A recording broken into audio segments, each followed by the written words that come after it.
YS Venkatareddy అంటే రాజశేఖర్ రెడ్డి గారి తాత. కడపలో జేజి తాత అంటారు, మా ఊర్లో తాత అంటాం మేము. వైఎస్ వెంకటరెడ్డి అనే వ్యక్తి, ఈయన వైఎస్ జగన్మోహన్ రెడ్డికి జేజి తాత. ఈ వైఎస్ వెంకటరెడ్డి ఒక ముఠా నాయకుడు. ఈ వైఎస్ వెంకటరెడ్డి 1925 అంటే కరెక్ట్ గా 100 ఏళ్లు వెనక క్రిస్టియన్ గా, క్రైస్తవుడుగా ఇతను మారాడు.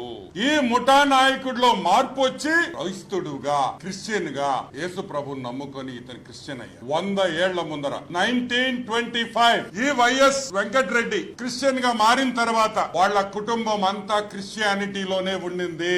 యేసు ప్రభువునే నమ్ముకున్నారు. అది తప్పు కాదు. ఎవరు ఏ రిలీజన్ ని నమ్ముకోవాలన్నా, ఏ మతాన్ని ఎవరన్నా నమ్ముకోవాలన్నా అది వాళ్ళకి పూర్తి స్వేచ్ఛ భారతదేశంలో ఉంది అనే విషయం మనం అందరినీ గమనించాలి. ఓకే, జయమ్మ ఎవరు? సాక్షాత్తు వైఎస్ రాజశేఖర్ రెడ్డి తల్లి. ఆమె కూడా క్రిస్టియనే. నేను ఒకటే అడుగుతున్నా మిమ్మల్ని, ఒక్కసారి గుర్తు పెట్టుకోండి. వైఎస్ విజయమ్మ కూడా క్రిస్టియనే, రాజశేఖర్ రెడ్డి క్రిస్టియనే. రాజశేఖర్ రెడ్డి శ్రీమతి పెద్దామి విజయమ్మ గారు, ఆమె కూడా క్రిస్టియనే. జగన్మోహన్ రెడ్డి క్రిస్టియనే. జగన్మోహన్ రెడ్డి భార్య క్రిస్టియనే.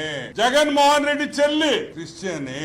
నేను అడుగుతున్నాను, ఒక ముఠా నాయకుడు అని, వైఎస్ వెంకటరెడ్డి ముఠా నాయకుడు, ఒక ఫ్యాక్షనిస్ట్ అని నేను చెప్పలేదు. చెప్పింది ఎవరు? విమలమ్మ గారు. సాక్షాత్తు విమలమ్మ గారు చెప్పారు. ఏమని? మా తాత యోధుడు గారు సంధించి వెంకటరెడ్డి అని మా తాత గారు 93 సంవత్సరాలు అంటే 1925 లో క్రైస్తవుడిగా మారాడు.